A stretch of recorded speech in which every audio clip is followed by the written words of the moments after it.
ዛሬ የምናገረው እግዚአብሔር ቃል ሐሳብ ስለ ይቅርታ ማድረግ በሚል ነው የሚናገረው። forgiveness ለሚበድሉን ወይም ደግሞ በተበደልንበት ጉዳዮች ላይ ይቅርታ ስለመስጠት መጽሐፍ ቅዱስ የያዛችሁ ማቴዎስ ወንጌል ምዕራፍ 18ን ክፈቱና አብረን ያንን ክፍል ካነበብን በኋላ ጸልየን ቀጥታ ወደ ሐሳቤ ይሄዳለሁ። አዲስ ኪዳን በገጽ ለምትፈልጉ ገጽ 17 ከ21ኛው ቁጥር ጀምሮ ያለውን ከቻላችሁ በእግሮቻችን ቆመን ለቃሉ ክብር ክፍሉን እናነባለን።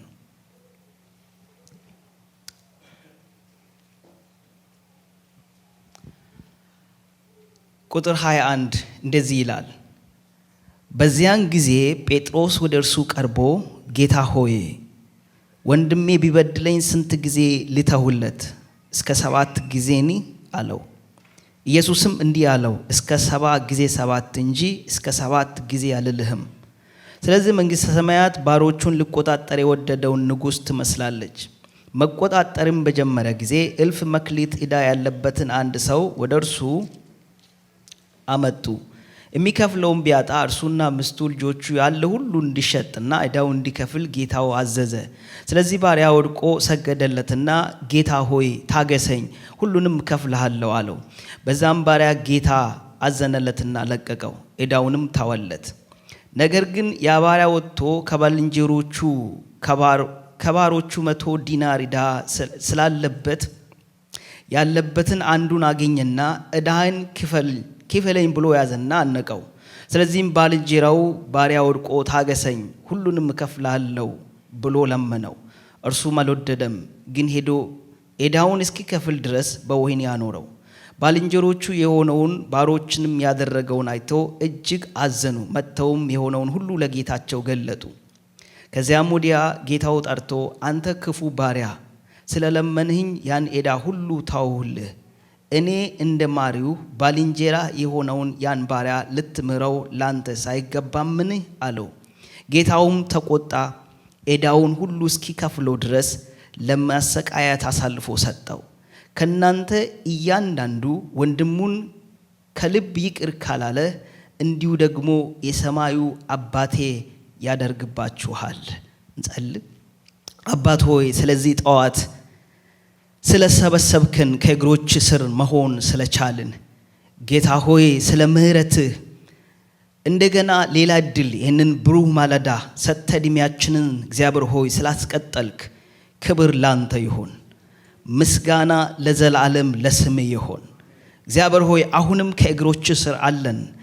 ከልብ ለልባችን እንድትናገር ከዚህ ቃል ካነበብነው ቃል በኩል እንድትመክረን እግዚአብሔር ሆይ እንድናውቅልህ የምትፈልገውን እውነት እንድታበራልን ከምንሰማው ቃል ብዙ በረከት እንድናተርፍ እግዚአብሔር ሆይ ይሄንን እንድታደርግ እንድትባርክ በመካከላችን ደግሞ መንፈስህ እንዲመላለስ እግዚአብሔር ሆይ ጸልያለሁ። ይህን የማይወዱ ሰማያትን የሚዘጉ የዚህ ቃል እግዚአብሔር ሆይ ተግዳሮት ሆኖ የሚገለጡ ማንኛውም የጨለማው ዓለም አሰራር ቢኖር በክርስቶስ ኢየሱስ ስም ስራቸው የፈረሰ ይሁን። እኔም ደካማ ባሪያ እግዚአብሔር ሆይ ቃልህን እንደተገባ መናገር እንድችል እኔም ይሄ ሕዝብ ደግሞ ለቃል የተገባ ምላሽ መስጠት እንድንችል እግዚአብሔር ሆይ እንድትረዳ እንለምንሃለን። ጸሎታችን ስለሰማህን ተመስገን። በናዝሬቱ ጌታ በኢየሱስ ስም አሜን። እግዚአብሔር ያክብራችሁ። ተቀመጡ።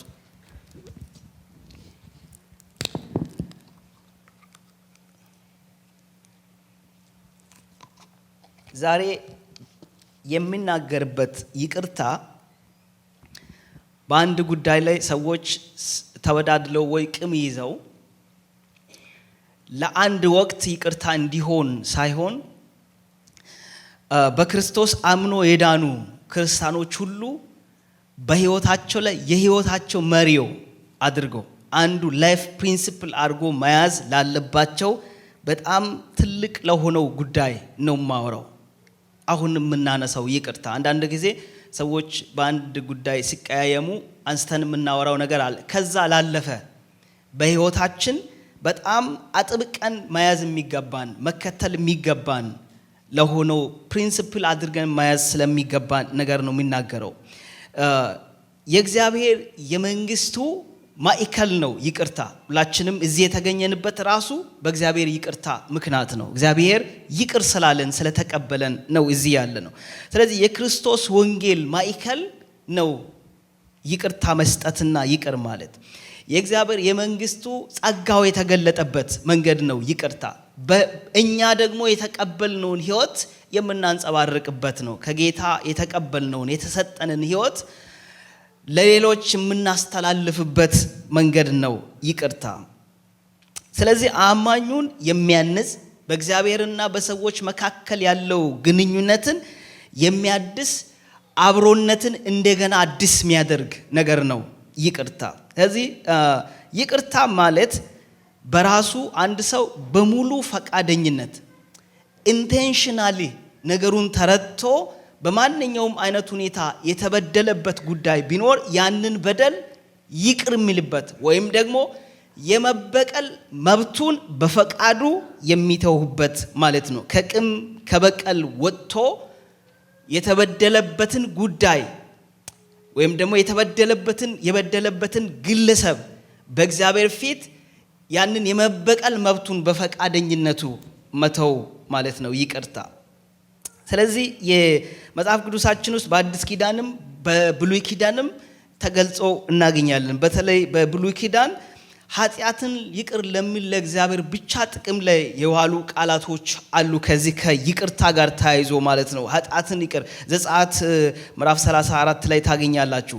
ስለዚህ የቃሉ የይቅርታ ፎርጊቭኔስ የቃሉ ትርጉሞች ጥፋትን መርሳት ወይም መሰረዝ፣ መተው፣ ማንሳት፣ መልቀቅ፣ ዕዳ መሰረዝ፣ እነዚህን የመሳሰሉ ትርጉም ይይዛል። ይቅርታ ስንል በደልን መካድ ማለት አይደለም። ወይም አንድ በሆነ ግለሰብ ወይም በሆነ ቡድን የደረሰብንን በደል መርሳት ማለት አይደለም። ይህን ካልን አስመሳይ ነው የምንሆነው ወይም ፕሬቴንድ ነው የምናደርገው። አንድ ሰው የደረሰበትን በደል እንዳልደረሰ ለማድረግ ለማስመሰል ከሞከረ ከማስመሰል ያለፈ አይሆንም። ነገር ግን በደሉ ሪል ነው። ለምሳሌ በጣም ከተራ ከቃላት መጎዳት አልፎ አካል እስከ መቁሰል ድረስ በሰዎች በደል ሊደርስ ይችላል። ከዛም ሲያልፍ ደግሞ ምናልባትም የሚወዱትን ሰዎች በሰዎች እስከ መነጠቅ ድረስ ሊደርስ ይችላል በሰዎች የሚደርሰው በደል። ስለዚህ አንዳንዱ በጣም ዝቅ ካለ በቃላት መጎዳት ነው። ከዛ በደረጃው ከፍ እያለ ሊሄድ ይችላል። ያ ሁሉ ደርሶ ግን ምንም አልሆንኩም ብሎ ማለት ማስመሰል ነው የሚሆነው፣ ሊሆንም ስለማይችል ወይም ደግሞ እረሳዋለሁ ብለንም ካሰብን ማስመሰል ነው የሚሆነው። ይቅርታ ግን ነገኑ ሪል ነው፣ ህመም አለው፣ ምረሳ ነገር አይደለም። ያንን ሁሉ እያወቁ ኢንቴንሽናሊ መተው ነው። ለዚህ የሚደረገውን የመልስ ምት ወይም ደግሞ የመልስን በቀል ፈቅዶ በፈቃደኝነት መተው ማለት ነው ይቅርታ። ስለዚህ የማስመሰል እንዳይኖርበት በጣም ልንጠነቀቅ ይገባል። ይቅርታን ስናነሳ ሁለት ደረጃዎችን ያልፋል ይቅርታ። የመጀመሪያው ኢንቴንሽናል ዲሲሽን ይፈልጋል። ኢንቴንሽናል ዲሲሽን ስል በደሉ ሪል ነው፣ በሆነ አካል በደል ደርሷል፣ ቆስሏል፣ ተጎድቷል። እንዳልኳችሁ ደረጃው የተለያየ ሊሆን ይችላል። እስከ አካል መቁሰል ድረስ ሊሆን ይችላል። ንብረት ማጣት ሊሆን ይችላል። በቃላት መጎዳት ሊሆን ይችላል። ደርሷል። ስለዚህ የእግዚአብሔር ቃል ስለ ይቅርታ የሚሰጠንን በረከት ለመካፈል ይቅር ለሚሉ እግዚአብሔር ያዘጋጃቸውን በረከት ለመካፈል ይቅርታ የእግዚአብሔር የመንግስቱ ማዕከል እንደሆነ በመረዳት ይሄ ነገር ሪል ቢሆንም እኔ ይቅር ብያለሁ ብሎ ተረድቶ በመረዳት መወሰን ማለት ነው። ትክክለኛ ውሳኔ መስጠት ነው። ለዚህ ጉዳይ ይቅር ልል ታዝዣለሁ፣ እኔ የተቀበልኩትን ይቅርታ ማስተላለፍ አለብኝ። እግዚአብሔር የሰጠኝን ይቅርታ መስጠት አለብኝ። ይቅር ለምኑ እግዚአብሔር ያዘጋጀውን በረከት መውረስ አለብኝ። ይሄንን ችዬ መተው አለብኝ ብሎ መተው ነው የመጀመሪያው ኢንቴንሽናል ዲሲዥን። ነገር ግን ኢሞሽናችን ደግሞ በቀላሉ የሚድን አይደለም። ያ ነገር ሲደርስብን የተጎዳው አካል የቆሰለው አካል ሌላ ደግሞ ሂሊንግ ያስፈልገዋል። ይሄ ስሜታችን የተጎዳው ስሜታችን ለመዳን ጊዜ ይፈልጋል። የአንድ ጊዜ ጉዳይ አይደለም፣ የአንድ ምሽት ጉዳይ አይደለም። አምነንበት ወስነን ከገባን በኋላ ግን በሂደት በተለይ ደግሞ በጸሎት እግዚአብሔር እንዲረዳ ያንን ነገር የተውነውን ነገር ውስጣችን ዲኖ ነፃ እንድንወጣ በጣም በጸሎት ምክርን በሚያስፈልገው ጉዳይ ምክርን በመፈለግ ጊዜ ወስዶ እግዚአብሔር የሚያክመን ጉዳይ ነው የኢሞሽናችን ጉዳይ። ስለዚህ የመጀመሪያው አምኖ መወሰን ነው። እግዚአብሔር እንደዚህ እንዳለ አምኖ በእውቀት ይህንን ጉዳይ መወሰን ነው። ሁለተኛው ግን ኢሞሽናችን ጊዜ በመስጠት በእግዚአብሔር ፊት በመሆን በጸሎት ያንን ጉዳይ ንቀልልኝ ጌታ ሆይ ከኔ ልብ ይውጣ፣ ይህን ነገር እንዲረሳ እርዳኝ፣ ከዚህ አክመኝ እያሉ በወንድሞች ጋር ህብረት በማድረግ በመጸለይ በእግዚአብሔር ፊት በመሆን ልንረሳ ልናልፈው የምንችል ነገር ነው። ይሄ ማለት እንደምናወራው ቀላል ነገር ስላልሆነ ጊዜ የሚፈልግ ነገር በመሆኑ ያንን ስቴፕ መውሰድ ይኖርብናል። ይሄን እያወራ ነው ያለነው አምኖ በዳነ ጉባኤ እንደገና በተወለደ ጉባኤ መካከል በመሆኑ የተበደልንበትን በደል ይቅርታ ስለማድረግ በመሆኑ አንዳንድ ጊዜ ከዚህኛው አንድ ስቴፕ ወረድ ስንል ግን መበደል ደግሞ አለ።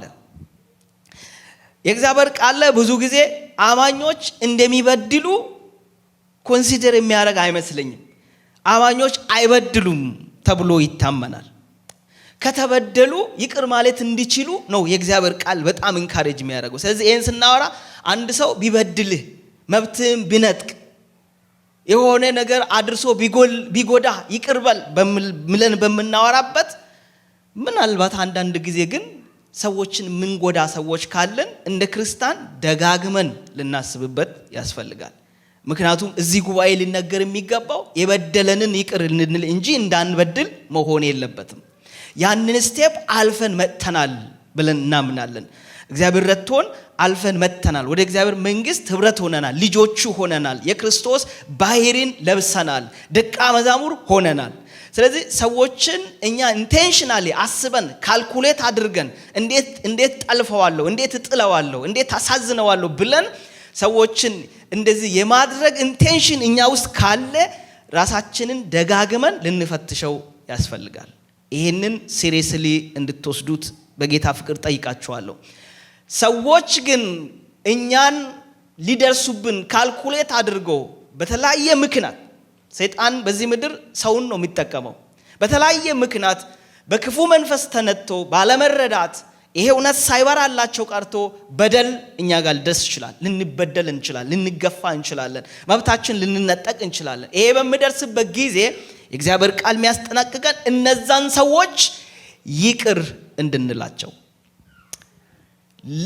ይቅርታ ለሚያደርጉ ሰዎች እግዚአብሔር ያዘጋጀውን በረከት እንድንወርስ ነው። ለይቅርታ ጉልበት የሚሆኑ ነገሮች ወይም ደግሞ የሚያነሳሱ ነገሮች፣ መንደርደሪያ የሚሆኑ ነገሮች ጥቂት ላንሳ። የመጀመሪያ በቀል የእግዚአብሔር እንደሆነ ማወቅ ነው። ሁለተኛ የመዝራትና የማጨድን ሕግ ጠንቅቆ መረዳት። ሶስተኛ የተቀበልነውን ምሕረት ማወቅ ነው። አራተኛ ይቅር አለማለት የሚያመጣውን መዘዝ መረዳት። ሮሜ ምዕራፍ 12 ቁጥር 18 ላይ እናንተ ራሳችሁ አትበቀሉ፣ በቀልን ለኔ ታው ይላል የእግዚአብሔር ቃል። ሮሜ ምዕራፍ 12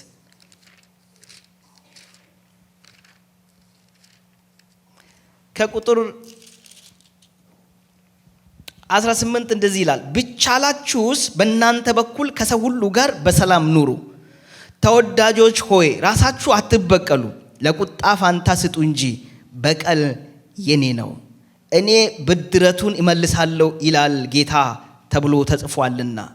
ጠላት ግን ብራብ አብለው ብጠጣ ጠጣው፣ ይህም በማድረግ በራሱ ላይ የእሳት ፍም ትከምራለህና ክፉን በመልካም አሸንፉ እንጂ ክፉን በክፉ አታሸንፉ ይላል። በቀል የኔ ነው ብድረቱን እመልሳለሁ ነው የሚለው እግዚአብሔር። ስለዚህ በቀል የእግዚአብሔር እንደሆነ ሲገባን በደንብ ከተረዳን በቀልን የመተው ኃይል እናገኛለን። የሰው ልጆች ከተፈጥሮ ፍቲ ፈላጊ ነን። ስለ ይቅርታ ስናነሳ እንግዲህ አብሮ የሚመጡ ቃላቶች አሉ። ለምሳሌ ፍቲ፣ ምህረት፣ በቀል፣ እርቅ አብረን አያይዘን የምናያቸው ነገሮች ናቸው። እርቅ ትንሽ ቆይቼ እናገራለሁ። ፍቲ፣ ምህረትና በቀል የሰው ልጅ ፍቲ ፈላጊ ነው ከተፈጥሮ። ስለዚህ ፍቲ ያገኛለሁ ብሎ የሚፈልግበትን ቦታ ሁሉ ያንኳኳል። ትክክልም ሊሆን ይችላል፣ ይገባውም ይሆናል ፍቲ ማግኘት። ስለዚህ ፍቲ ሊሰጥ የሚችል አካላት ጋር ይኬዳል። ፍቲ ሲጎል፣ ፍቲ ሲዛባ፣ አንድ ሰው ተበድያለሁ ብሎ ሳስብ። ስለዚህ ሶስት ነገሮች ናቸው ፍቲ ሊሰጡን የሚችሉበት የምንሄደው። የመጀመሪያው ምናልባት በህግ ፍቲን የመስጠት ስልጣን ወዳላቸው አካላት፣ ፍርድ ቤት ሊሆን ይችላል፣ ፖሊስ ጋር ሊሆን ይችላል። በህግ ስልጣን ወዳላቸው አካላት ፍቲ ፍለጋ እንሄዳለን። እዛ ባሄድንበት ጊዜ በእውነት ትክክለኛ ፍቲ እናገኛለን ወይ ሌላ ነገር ነው። ሁለተኛው መንገድ ምናልባት በእድሜ ጠና ያሉ አባቶች የሚሆኑ ሰዎች ጋር፣ እንደዚሁ እንደ ቤተ ክርስቲያን አገልጋዮች መሪዎች ጋር፣ በቤተሰብ መካከል በእድሜ ጠና ያለ ነገሮችን ማኔጅ ወደሚችል ሰው ጋር መሄድ ነው ከመጀመሪያው ዝቅ ያለ ፍቲ ፍለጋ ማለት ነው። ሶስተኛው ግን በእግዚአብሔር ፊት አጸያፊ የሆነ ፍቲ ማግኛ መንገድ ነው። በህግም ትክክለኛ ፍቲ አላገኘውም ወይም አላገኝም ብሎ አንድ ሰው ሲያስብ፣ በሽማግሌዎችም ትክክለኛ ፍቲ አላገኘውም ወይም አላገኝም ብሎ ሲያስብ ፍቲን በራሱ መንገድ ለማግኘት የሚሄድበት ነው። ይሄኛው በቀል ይባላል። በቀል የሰው ልጅ ፍቲን በራሱ ጉልበት፣ በራሱ አቅም፣ በራሱ መንገድ ለማግኘት የሚሄድበት ስቴፕ ነው። ለደረሰበት ነገር ተመሳሳይ ምላሽ ወይም ከዛ የከፋ ምላሽ ለመስጠት የሚሄድበት ስቴፕ ነው። ይሄ ስቴፕ ዝግጅት ይፈልጋል፣ ጊዜን ይፈልጋል፣ ማጥናትን ይፈልጋል፣ መቃኘትን ይፈልጋል፣ አጋጣሚ መጠበቅን ይፈልጋል። በእግዚአብሔር ፊት በአይኑ ፊት አጸያፊ የሆነ ስቴፕ ነው ይሄ። ስለዚህ አንድ ሰው አስቦ ካልኩሌት አድርጎ በአልጋው ላይ ካልኩሌት አድርጎ ጊዜን ጠብቆ ሁኔታን ጠብቆ ምቹ ጊዜ አገኘው ብሎ በሚያስብበት ጊዜ ለበቀሌ ምላሽ ይሆናል ብሎ የሚያስብበትን እርምጃ የሚወስድበት ማለት ነው። በቀልን ፍቲን በራስ መንገድ ለማግኘት መሞከር። ስለዚህ በቀል የሰው ልጅ በራሱ ካልኩሌሽን ለበደሌ ምትክ ሊሆን ይችላል ብሎ የሚችልበትን ለማግኘት የሚሄድበት መንገድና የሚወስድ እርምጃ ሲሆን፣ ፍቲ ግን ፍቲ የመስጠት ስልጣን ባላቸው ሰዎች ብቻ የሚሰጥ ነገር ነው። ይቅርታ ግን በሰጪው ፍላጎት፣ ይቅርታውን በሚሰጠው ፍላጎት ላይ ብቻ መሰረት ሆኖ አንድ በደል ላደረሰበት አካል የሚሰጥ ነገር ነው። ስለዚህ በሰማይም በምድር ትክክለኛ ፍቲ ሊሰጥ የሚችለው እግዚአብሔር ብቻ መሆኑን ስናቅ፣ ይሄን ስናምን ይቅርታ የማድረግ ኃይል እናገኛለን። ማንን ጋር ቢኬድ ትክክለኛ ፍቲ ማግኘት የሚሆን አይመስለኝም። በምድር ሲጀምር ምድር ኮራፕትድ ናት። አንጀስቲስ ያበበበት ነው ምድር። ትክክለኛ ሰማይ ዝቅ ብል ምድር ከፍ ብል እግዚአብሔር የዘራውን ራሱን ያንኑ እንደሚያሳጭድ ትክክለኛ ፍቲ ምንጩ እግዚአብሔር እንደሆነ ሲገባን እኔ እመልሳለሁ፣ እኔ በቀልልሃለሁ፣ አንተ ተው ላለ አምላክ መቶ ኃይል እናገኛለን። የደረሰብን ነገር ምንም ሊሆን ይችላል። እኔ በቀልልሃለሁ ላለው አምላክ፣ እኔ መልስ ሰጣለሁ ላለው አምላክ ሰተን እኛ ደግሞ ይቅርታችንን ሰተን ይቅር ለሚሉ የጠበቀውን በረከት እንወርሳለን። በቀልን ለጌታ ለምን እንተዋለን? የመጀመሪያ በረከትን ለጌታ የምተው ሰዎች በቀልን ለጌታ የምተው ሰዎች በረከትን ይወርሳሉ። እስቲ በረከትን ይወርሳሉ በሉ። አንደኛ ጴጥሮስ ምዕራፍ 3 ከቁጥር 9 እንደዚህ ይላል፣ ክፉን በክፉ ፋንታ ወይም ስድብን በስድብ ፋንታ አትመልሱ፣ በዚህ ፋንታ ባርኩ እንጂ በረከትን ልትወርሱ ለዚህ ተጠርታችኋልና ይለናል። ክፉን ላደረገብህ ሰው ክፉን አትመልስ፣ ምክንያቱም በረከትን ልትወርስ ተጠርተሃልና። በቀልን ለጌታ ስንተው በፋንታው እኛ ይቅርታ ስንሰጥ የበረከቱ ወራሾች እንሆናለን። ሌላው ደጋግሞ አንዳንድ ጊዜ ሰዎች አድቫንቴጅ መውሰድ ይፈልጋሉ። ለጌታ ብላችሁ ዝም ስትሉ፣ የፈለገ ነገር ሲያረግባችሁ ይቅር ስትሉ፣ ባላያችሁ ስታልፉ እንደ ሞኝ ምንም ነገር እንደማያውቅ ወይም እንደ ሰነፍ ወይም እንደ ፈሪ ይቆጥሩና አድቫንቴጅ መውሰድ ይፈልጋሉ። እሱ አያቅም፣ እሱ ጅል ነው፣ እሱ ፈሪ ነው፣ የተለያየ ቅጽል ስም ሊሰጥ ይችላል። ይሄን ገብቷችሁ ሰው የፈለገ ነገር ሲያረግባችሁ እንዳላየ ስታልፉ ማለት ነው። እንደዚህ ለሚያደርጉ ሰዎች አሁንም ይቅር ብያለሁ ማለትን የእግዚአብሔር ቃል ሲነግረን በላዩ ላይ እሳት ፍም ትከምራለህ። ቅድም ያነበብኩ 12 ሮሜ 12 ላይ ያለው ይህንን በማድረግ በራሱ ላይ የእሳት ፍም ትከምራለህ ይላል። እንደማታውቀው ሲቆጥር ይቅር እያልክ አድቫንቴጅ መውሰድ የሚፈልግ ሰው እኔ ጌታን ስለሚፈራ ነው ይሄን የማረገው እያልክ እሱ አያቅም፣ ሞኝ ነው፣ ፈሪ ነው እያለ የሚዘልቅ ሰው ካለ አንተ የምትሰጠው ይቅርታ በላዩ ላይ የእሳት ፍም ይሆናል። ሌላው የክርስቶስ ትእዛዝ ስለሆነ ይቅር እንድንል ማቴዎስ ወንጌል ምዕራፍ 5 ላይ እዛ አይን ለአይን ጥርስ ለጥርስ እንደተባለ ሰምታችኋል።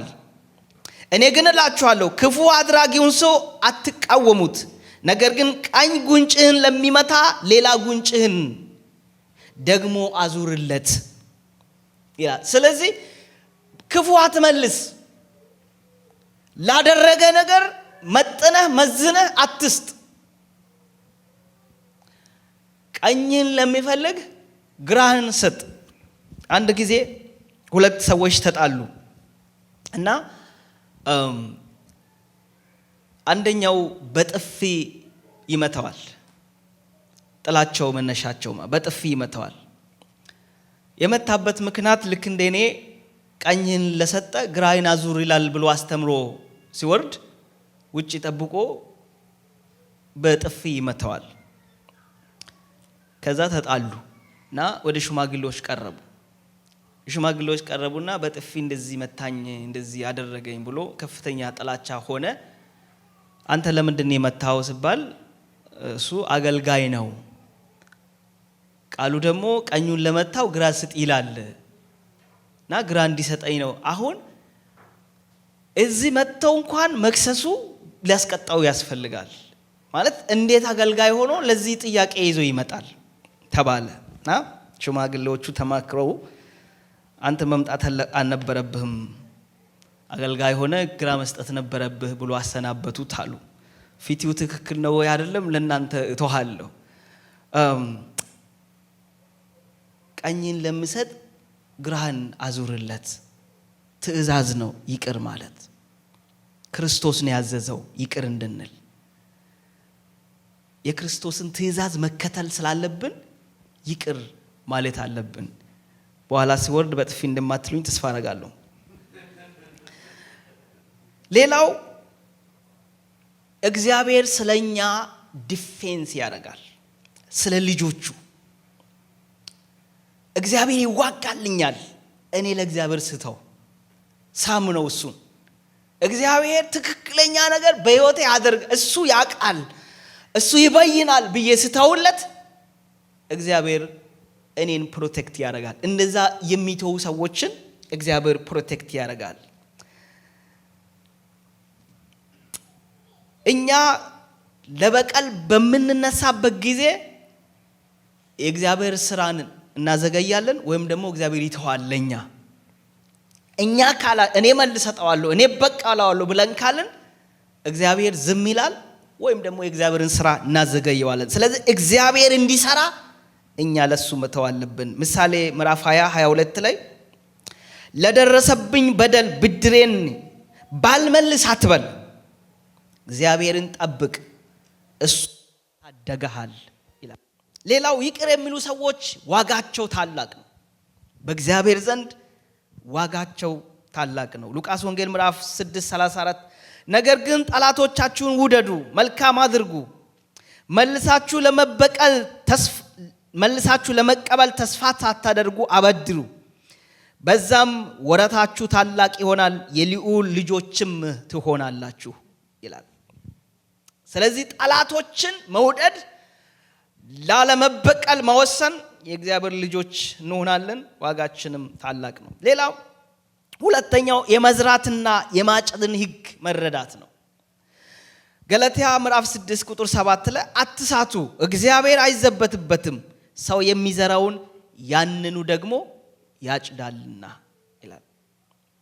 ሰው የዘራውን ያጭዳል። ይሄ ሰማይ ዝቅ ብል ምድር ከፍ ብል የማይቀር ነገር ነው።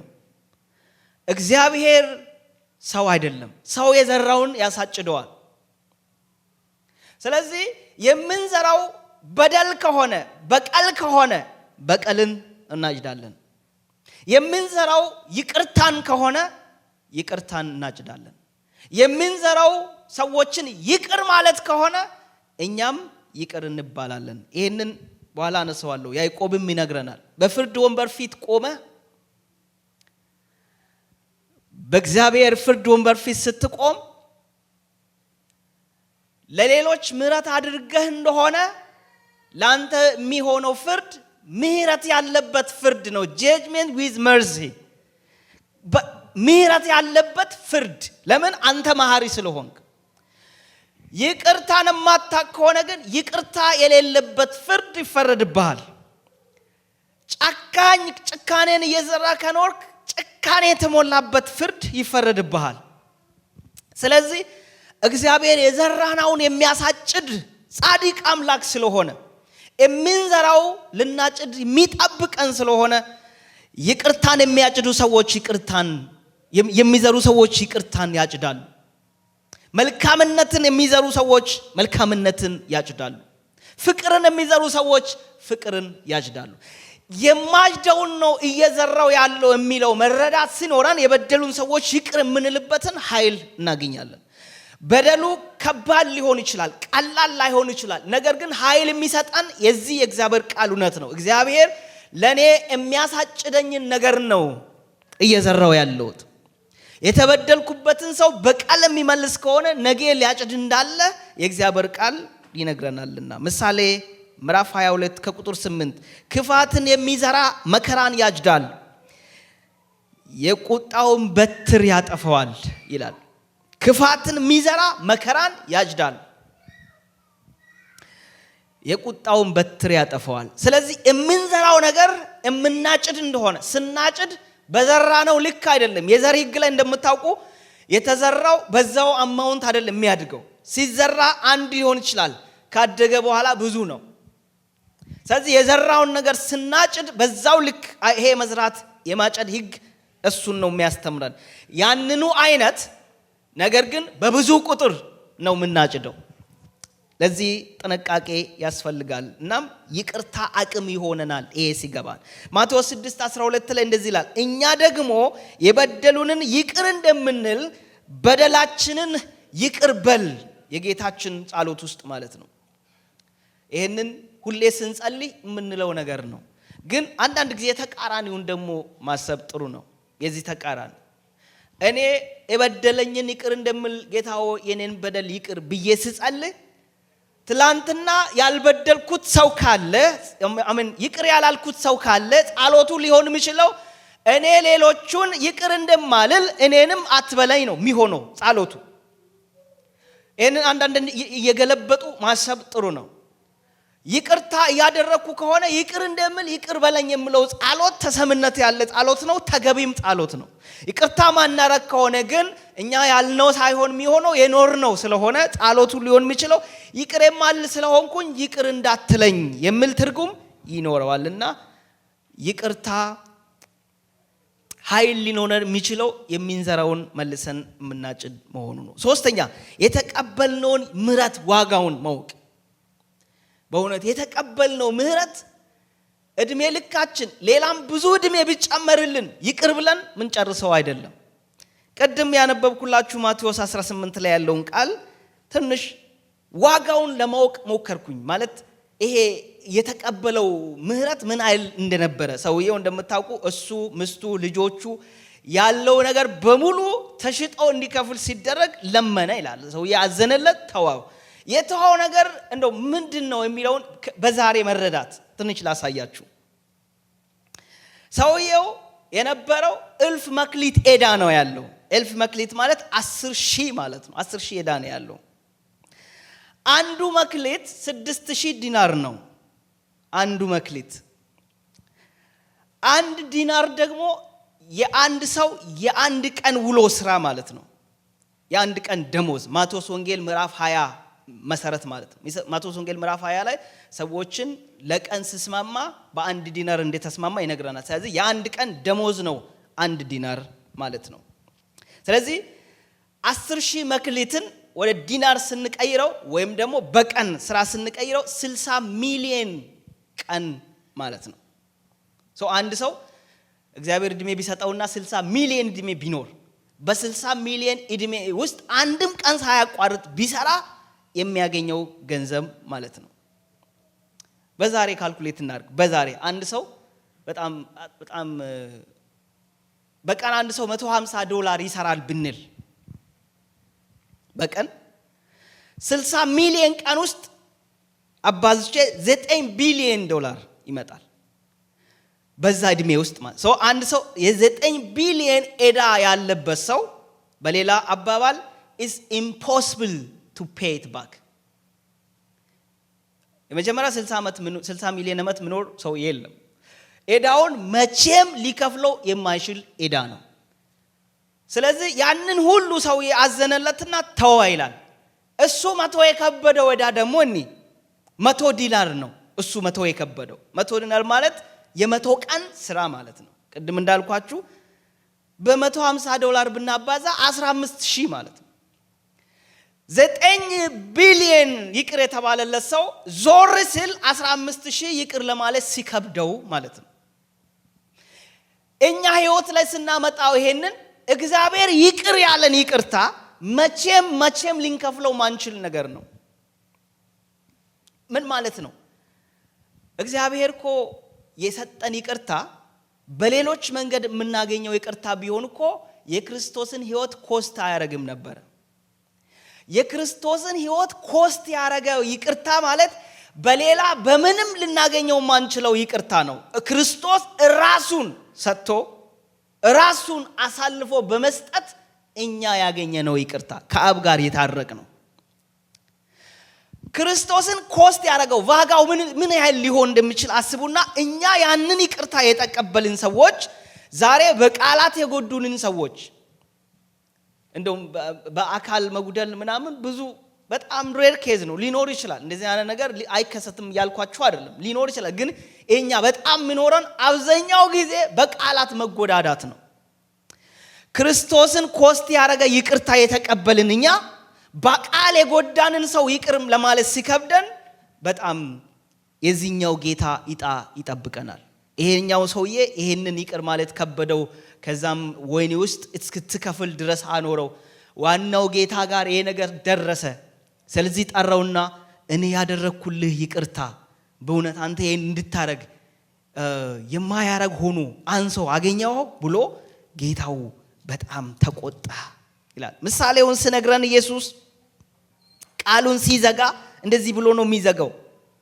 ከናንተ እያንዳንዱ ወንድሙን ከልቡ ይቅር ካላለ እንዲሁ ደግሞ የሰማዩ አባቴ ያደርግባችኋል። ከናንተ መካከል አንዱ ወንድሙን ይቅር የማይል ካለ የሰማይ አባቴ እንደዚሁ ያደርግባችኋል። የተቀበልነው ይቅርታ እኛ ልንሸከመው ምንችል አይደለም። በቃል የጎዱንን ሰዎች ይቅር ለማለት የሚከብደን አይደለም። ይሄውና ሲገባን እኛ ፈልገን ይቅርታ ምን ጠይቅ እንሆናለን። እኛ ፈልገን ተበድለን ተጎተን፣ ምክንያቱም ያንኑ መልሰን የምናጭድ ነገር በመሆኑ። ከኔ ጋር ናችሁ? ልቀጥል። እርቅና ይቅርታ ብዙ ጊዜ አንድ አይነት የሚመስሉ ግን የተለያዩ ነገሮች ናቸው። ይቅርታ ለእርቅ በር ከፋሽ ነገር ነው። በጣም የሚያመቻች ነው፣ ግን ሁለቱ በጣም የተለያዩ ናቸው። እርቅ ሁለት በግጭት ውስጥ ያሉ ግለሰቦችን ወይም ደግሞ ቡድኖችን የጋራ ስምምነት ይፈልጋል። ከዛም ያለፈ የበደለው አካል የተበደለውን አካል ይቅርታ ለማለት አስፈላጊ ከሆነም ያበላሻቸው ነገሮች ካሉ ለማስተካከል ፈቃደኛ ሲሆን የሚደረግ ነገር ነው እርቅ የምንለው። በሁለቱ ሰዎች መካከል ስምምነት ይፈልጋል። ሁለት የተቀያየሙ ሰዎች ካገኛችሁ ሁለቱ ሰዎች አገናኝታችሁ ስታወሯቸው ሁለቱ ሰዎች ፈቃደኛ መሆንን ይጠይቃል እርቅ። ያን ግዴታ ነው። የተበደለውን ሰው ይቅርታ የሚጠይቅበት የካራክተር ለውጥ የሚያስፈልግ ነው እርቅ። የተበላሸ ነገር ካለ፣ የተሰበረ ነገር ካለ፣ የተጎዳ ነገር ካለ መተካትን ይፈልጋል እርቅ። እነዚህ ነገሮች ሁሉ ይያዛል።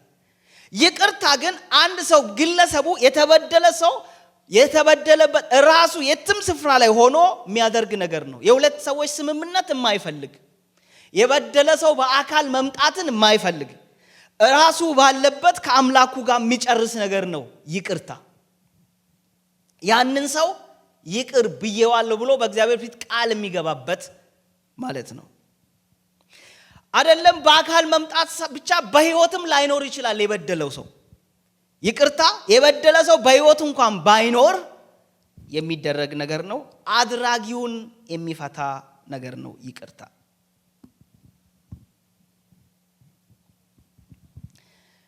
ይቅርታ ማድረግ ለምን ይከብደናል? ጥቂት ነገሮችን ላንሳ። ለምን ከባድ ይሆናል? ሰዎችን ይቅር በል ስትሉ በፍጹም ምሉት ለምንድን ነው? ይቅር አልልም እሱን ምሉት ለምንድን ነው? አንደኛ ይቅርታ በዳዩን ሰው ነፃ የሚያወጣ ስለሚመስል። ሰዎችን ይቅር በሉ ብላችሁ ስታወሩ ይቅር አልልም ምሉት የበደለኝ ሰውዬ ነፃ ይወጣል፣ በቃ እሱ ምንም ሳይሆን የሚል ነው። እውነታው ግን ከዚህ ተቃራኒ ነው። ይቅርታ ተቀባዩን ሳይሆን አድራጊውን ነው የሚፈታው። ይቅር የሚለውን ሰው ነው ነፃ የሚያወጣው። ይቅር የሚለውን ሰው ነው የሚፈውሰው። የበደለውን ሰው ሳይሆን የተበደለውን ሰው ነው ነፃ የሚያወጣው። ይሄን በደንብ ልንረዳ ያስፈልጋል። ይቅርታ ስናደርግ ይቅርታ አድራጊውን ነው ይቅርታ የሚፈታው እንጂ ያንን የበደለውን ሰው አይደለም። በደለኛውን ነፃ አያወጣም ይቅርታ። አንድ ሰው በድሏችሁ እናንተ ይቅር ስትሉ የበደላችሁን ሰው ነፃ አያወጣም።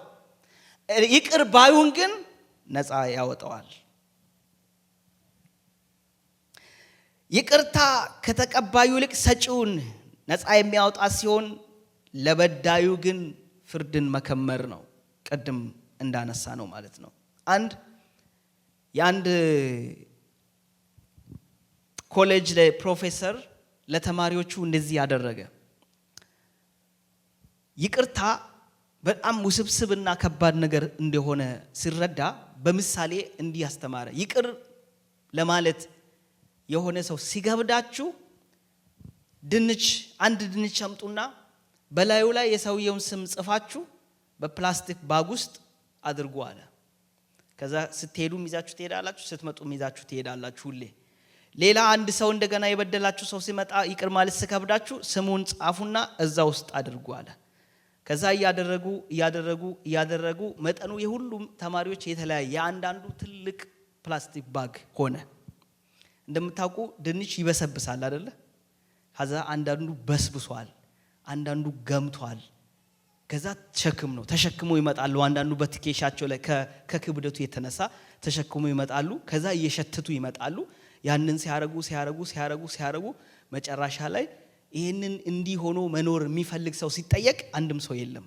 ያንን አድርጎ እንዲህ እንደተሸከመ እየሸተተ መኖር የሚፈልግ። ስለዚህ በልባችን ውስጥ የምንይዘው የሰዎች ቂም እነዛን ሰዎችን ምንም አያደርግ በዳዮቹን። እኛ ጋር ግን አንደኛው ሸክም ነው፣ ትልቅ ሸክም። ሳናቆ የሚያጎብጥ ሸክም ነው። ሁለተኛ ህይወታችንን የሚበክል ነው። መራራ እስራት ውስጥ እንድንሰነብት የሚያደርግ ነው። ከዛ ሲጠየቁ በሙሉ ጠቅላላ አሪቀው ወርውረው ከዛ ነፃነት ተሰማቸው፣ ቀና አሉ፣ ከሽታው ራቁ፣ የሚከብድ ነገር። ስለዚህ ይቅርታ አድራጊውን እንጂ ተደራጊውን የሚፈታ አይደለም። እንደዛ ስለምናስብ ግን ይቅርታ ማድረግ ትንሽ ይከብደናል። ሁለተኛ እርቅ ሳይሳካ ሲቀር ይቅርታ ትንሽ ውስብስብ ይሆናል። ለምሳሌ የበደለው ሰው እርቅን ሲገፋ ሳይ የተበደለ ሰው ይከብደዋል። እስከሱ ጋር ምንም አይነት እርቅ አይኖረኝም፣ ይቅርታ የሚባል ነገር የለም ብሎ ሲወራጭ የተበደለው ሰው ያንን ሲያይ ይቅርታ የማድረግ አቅም ያጣል። ስለዚህ አሁንም ይቅርታን የማድረግ አቅማችን በዚህ በእግዚአብሔር ቃል ሐሳብ ላይ አይናችን ስንተክል እየተጎዳን እንደሆነ ራሳችንን እየጎዳን እንደሆነ ቂምን በተሸከምን ቁጥር ከእግዚአብሔር ሐሳብ እየራቅን እንደሆነ ሲገባን ይሄንን ማድረጉ አይከብደንም ማለት ነው። ይቅር አለማለት መዘዙ አንደኛው ይቅር የማይሉ ይቅር አይባሉም። እስቲ ከኔ ጋር በሉ፣ ይቅር የማይሉ ይቅር አይባሉም በሉ። ማቴዎስ ምዕራፍ 14 ላይ ለሰዎች ኃጢአታችሁን ይቅር ብትሉ የሰማዩ አባታችሁ እናንተን ደግሞ ይቅር ይላችኋል። ለሰዎች ግን ኃጢአታችሁን ይቅር ባትሉ አባታችሁ ኃጢአታችሁን ይቅር አይላችሁ። ይቅር ያለ ማለት መዘዝ ይቅር የማይሉ ሰዎች ይቅር አይባሉ። ይቅር የማይሉ ሰዎች ያለ ይቅርታ ይፈረድባቸዋል። ሌላው ይቅርታ የተቀበልንበትን ህይወት የምናስተላልፍበት መንገድ ነው። ቅድም ያወራነው በማቴዎስ የተቀበልነው ይቅርታ ጌታ ይቅር አለን። ክርስቶስን ኮስት ያደረገበትን ይቅርታ ስለሆነ የተቀበልነው ለሌሎች ደግሞ ያንን ይቅርታ ነው የምናስተላልፈው። በምንም አይነት ምክንያት ረጅም ጊዜ የቆየ የኖረ ይሄንማ ልረሳው አልችልም ሊተወው አልችልም የምንል ቂም የያዝን ነገር ካለ ዛሬ ያንን ሳትጨርሱ ከዚህ ቤት እንዳትወጡ። ይቅር የማይሉ ይቅር አይባሉ። ሌላው የኢየሱስ ክርስቶስ የህይወቱ ተቃርኖ ነው ይቅር አለ ማለት። የኢየሱስ ህይወት ምሳሌነት ልንከተል ስለሆነ የተጠራ ነው። አንደኛ ጴጥሮስ ምዕራፍ 2 ላይ 21ኛ ቁጥር ላይ እንደዚህ ይላል፣ ፍለጋውን እንድትከተሉ ምሳሌ ትቶላችኋል። ስለናንተ መከራን ተቀብሏልና እርሱም ኃጢአት አላደረገም፣ ተንኮልም በአፉ አልተገኘበትም፣ ሲሳደቡት መልሶ አልተሳደበም፣ መከራን ሲቀበል አልዛተም ይላል። ያንን ፈለግ እንድትከተሉ ምሳሌ ትቶላችኋል። እሱ ሲሳደቡት መልሶ አልተሳደበም። የክርስቶስን ህይወት ምሳሌ ልንከተል ስለሆነ የተጠራ ነው። የክርስቶስ ህይወት ምሳሌ ደግሞ የበደሉትን ይቅር ማለት ስለሆነ ያንን ህይወት ማንኖር ከሆነ የክርስቶስን ህይወት ተቃራኒ ወይም ተቃዋሚ ስለምንሆን። ሌላና በጣም መሰረታዊ ቂም ለሰይጣን በር ይከፍታል። ወይም ኤፌሶን ምዕራፍ 4 26ኛ ቁጥር ላይ እንደዚህ ይላል። በአማርኛው ለእድል ፋንታ አትስጡ ነው የሚለው። የእንግሊዝኛው ቃል ምን ይላል? ፉት ሆልድ ትሰጣላችሁ። ሌጋል አሰስ እንዲያረግ በህይወታችን ውስጥ ሌጋሊ ማለት ህጋዊ መብት እንዲኖረው እናደርጋለን ማለት። ሰይጣን በእኛ ህይወት ውስጥ ገብቶ እንዲሰራ ህጋዊ መብት ቂም የያዙ ሰዎች በራቸው ክፍት ነው ለሰይጣን ገብቶ ህይወታቸውን እንደፈለገ እንዲያበላሽ ማለት ነው። አንዳንድ ጊዜ ሰዎች በአጋንንት ሲያዙ ከአጋንንት ነፃ የሚወጡት ሲፈቅዱ ነው። እነሱ ከዛ ለመውጣት ሲፈቅዱ ነው።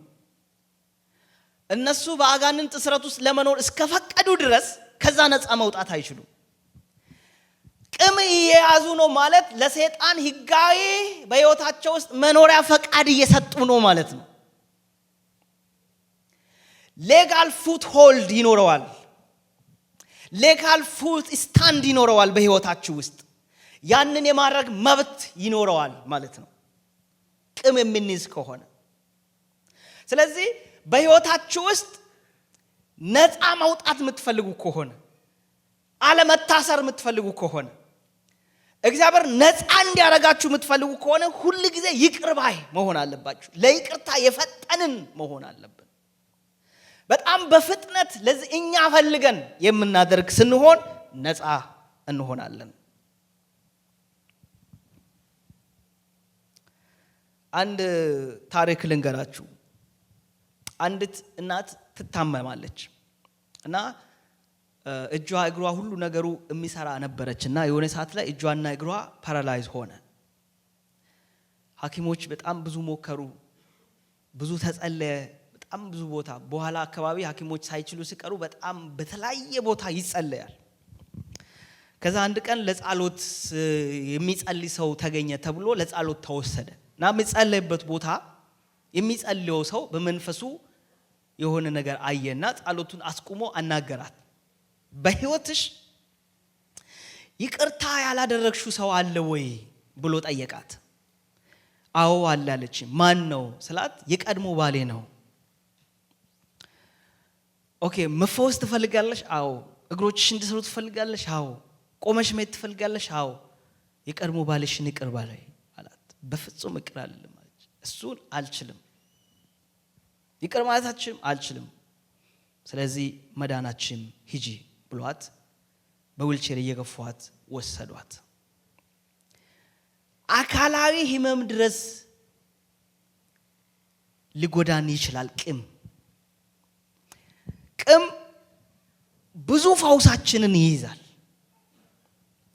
ስለዚህ የበደሏችሁን ሰዎች አትጎዱም። ቅም በመያዝ ራሳችሁን፣ እናንተን፣ ህይወታችሁን፣ ኑራችሁን፣ ትውልዳችሁን ግን ትጎዳላችሁ፣ እንጎዳለን። እስቲ ቀኝ እጆቻችሁን አንሱና እግዚአብሔር ሆይ ይቅር ባይ አድርገኝ በሉ። ሌላ ይቅር አለ ማለት መዘዝ ምህረት የሌለ ፍርድ ይጠብቀናል። ያለ ምህረት እንፈረዳለን። ያዕቆብ ምዕራፍ 2 ከቁጥር 3 ታገኙታላችሁ። ሌላው የጸሎታችን መልስ ይዘገያል ወይም ደግሞ ጸሎታችን አይሰማም ይቅርታን የማናደርግ ከሆነ። ቶሎ ሊሄድ። ሌላው በእስር በመርገም ውስጥ under bondage and bitterness ውስጥ እንሆናለን። ህይወታችን መራራ ይሆናል። ህይወታችን ጣዕም አልባ ይሆናል። የሆነ ነገር ውስጥ እንደታሰርን ለሚያዩ ሰዎች እስክታወቅ ድረስ የታሰርን እንሆናለን። ይቅርታ የማያደርጉ ሰዎች እስክታወቁ ድረስ፣ በሌሎች ሰዎች እስክታወቁ ድረስ ህይወታቸው ይቀየራል፣ ህይወታቸው ይለወጣል፣ በረከታቸው ይያዛል፣ መንፈሳዊ እድገታቸው ይያዛል። ይቅርታን የማይሰጡ የማያደርጉ ሰዎች ኢኮኖሚካሊ መርገም ውስጥ ነው የሚኖሩት። ብሬክ ስሮ በህይወታቸው ላይ አይመጣም። ይቅርታን የማያደርጉ ሰዎች ሶሻሊ ዲስግሬስ ናቸው። በሰዎች ፊት ተሰሚ አይደሉም፣ ተደማጭ አይደሉም፣ ተቀባይነት ያላቸው አይደሉም። ጥናቶች እንደሚያሳዩ ሜንታሊም ሄልዚ አይደሉም። ይሄን በጣም ሳይንሱም ያምናል። በዚህ በኩል በጣም በብዙ መከራ በብዙ በሽታ ስትሬስፉል ሆነው ዲፕሬስድ የሚሆኑ ሰዎች ብዙ ጊዜ ይቅርታ የማያደርጉ ሰዎች ናቸው። እናንተ ሞር ሰርች አድርጉት። ሳይንስ ይሄንን በጣም ግኝቶች አገኝተውታል። ከዚህ ጋር የተያዘ ይቅርታ የማያደርጉ ሰዎች የበረከታቸውን በር በራሳቸው ጥርቅም አድርጎ የዘጉ ሰዎች ናቸው። እስቲ አንድ ጊዜ ጌታ ሆይ ይቅር ባይ አድርገኝ በሉ።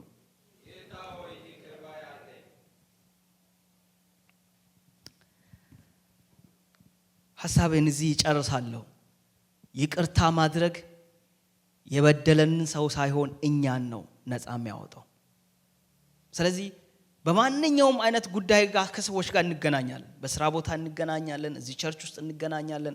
በጣም ብዙ ቦታ ከሰዎች ጋር ያገናኙናል እና ከሰዎች ጋር በምንገናኝበት ጊዜ ሁሉ ሰዎች ሊጎዱን ይችላሉ። የሚያሳዝን ነገር ህይወታችን ውስጥ ሊፈጠር ይችላል። ቤታችን ገብተን የምናዝነው ነገር ሊገጥመን ይችላል። የዛን ጊዜ ራሳችን ነፃ ከምናወጣበት መንገድ አንዱና ምርጡ እነዛን ሰዎች ይቅር ማለት ነው። ለነዛ ሰዎች ይቅርታ መስጠት ነው። ሰዎቹን በበደል አለማሰብ ነው። ይሄ ትልቁ የእግዚአብሔር መንግስት ፕሪንሲፕል አድርገን እንድንይዝ ጌታ ይርዳን።